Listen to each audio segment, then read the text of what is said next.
అగండి అగండి అగండి please follow చేసి video last వరకు చూసేయండి. ఏంటి గోల్డ్ చూపిస్తున్నా అనుకుంటున్నారా? గోల్డ్ అయితే ప్రతి ఒక్కరు చూసుంటారండి. బట్ దాన్ని కరిగించడం మట్టుగా చాలా తక్కువ మంది చూసుంటారు. ఈ రోజు నేను చూపిస్తున్నా చూసేయండి. ఈ గోల్డ్ స్టోరీ చెప్తే మీరు షాక్ అవుతారండి. ఇదైతే మా నాన్న వాళ్ళ మేనత్త గోల్డ్ అనమాట. మా నాన్న వాళ్ళ మేనత్త 9 నెలలు చనిపోయారండి. అంటే మాకు అమ్మమ్మ అవుతారు కదా. సో అమ్మమ్మదైతే ఈ గోల్డ్ అండి. మా నాన్న వాళ్ళ అమ్మ చిన్నప్పుడే చనిపోయారండి. ఈ అమ్మమ్మే మా నాన్నకి కన్నతల్లిలా పెంచారనమాట చిన్నప్పటి నుంచి. ఆ అమ్మమ్మకి అయితే ముగ్గురు కొడుకులండి. సో మా నాన్న కూడా ఒక సొంత కొడుకులాగే పెంచి నలుగురు కొడుకులు అని చెప్పేదన్నమాట ఎవరికైనా. ఆ అమ్మమ్మ అయితే మా ఇంటి ఆడపిల్ల కదండి. చిన్నప్పటి నుంచి ఎలా చూసుకోవాలో అలా చూసుకుని అన్ని ఇచ్చి సాగనంపారనమాట. ఫస్ట్ లో చెప్పాను కదండి గోల్డ్ స్టోరీ చెప్తే షాక్ అవుతారని.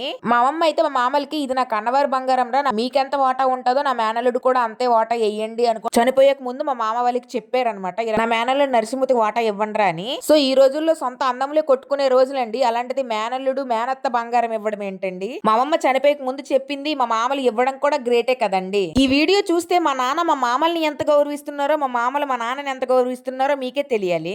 ఈ ఐకమత్యం అనేది ఎప్పుడు ఇలానే ఉండాలని కోరుకోండి ఫ్రెండ్స్. మీకు ఇది చాలా తక్కువ అనిపిస్తుందండి. బట్ నాకు చాలా గర్వంగా ఉంది. ఈ రోజుల్లో చాలా తక్కువ కదండి ఇలా ఇవ్వడం. గోల్డ్ ఎంత వచ్చింది అనుకుంటున్నారా? ఈచ్ పర్సన్ కి దగ్గర దగ్గర 4 గ్రామ్స్ వచ్చిందండి. వీడియో లాస్ట్ వరకు చూసారు కదండి. ప్లీజ్ లైక్ చేయండి, షేర్ చేయండి అండ్ ఫాలో కూడా చేసుకోండి గైస్. ఉంటానండి అందరికి. Bye bye.